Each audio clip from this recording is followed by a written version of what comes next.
Assalamualaikum warahmatullahi wabarakatuh. Nama saya Firman Maulana, saya dari kelas akuntansi A semester 1.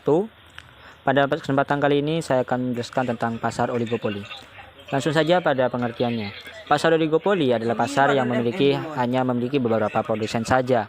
Kelakuan perusahaan yang berbeda-beda jika terdapat beberapa perbedaan banyaknya produsen. Ciri-cirinya menghasilkan barang yang standar maupun berbeda corak. Industri yang menghasilkan barang standar banyak dijumpai dalam industri yang menghasilkan bahan mentah.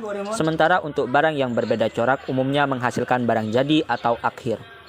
Kekuasaan penentuan harga yang tidak stabil dikarenakan bentuk kerjasama antara perusahaan yang bekerja sama dengan pasar oligopoli. Penerbitan iklan secara berkala atau terus-menerus dikarenakan persaingan dengan perusahaan lain. Kurva permintaan oligopoli. Kurva permintaan terpatah. Kurva ini menggambarkan reaksi perusahaan apabila perusahaan oligopolis merubah harga barangnya dan sebelumnya tidak ada persepakatan dengan perusahaan lain.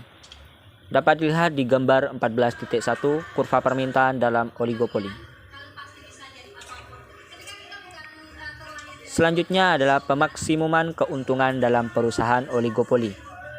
Pasar oligopoli di mana perusahaan-perusahaan tidak melakukan persepakatan di antara mereka, maka tingkat harga adalah rigid, yaitu bersifat sukar mengalami perubahan.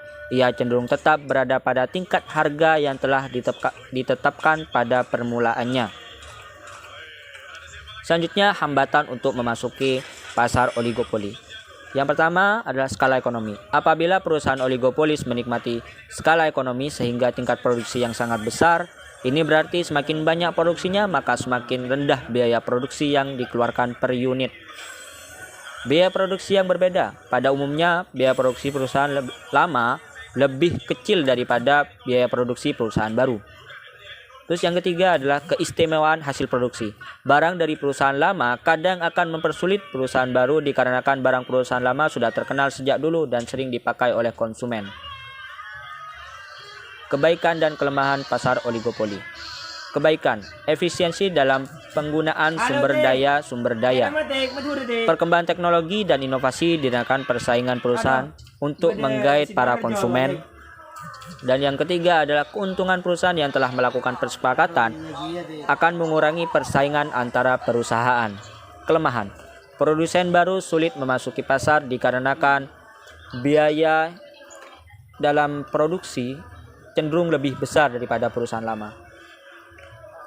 Sering terjadi perang harga dikarenakan tidak ada persepakatan. Cukup sulit untuk melakukan pemerataan pendapatan. Dan yang terakhir adalah kebijakan produsen lama sangat berpengaruh di pasar. Mungkin hanya itu saja yang dapat saya jelaskan. Kurang lebihnya mohon maaf. Wassalamualaikum warahmatullahi wabarakatuh.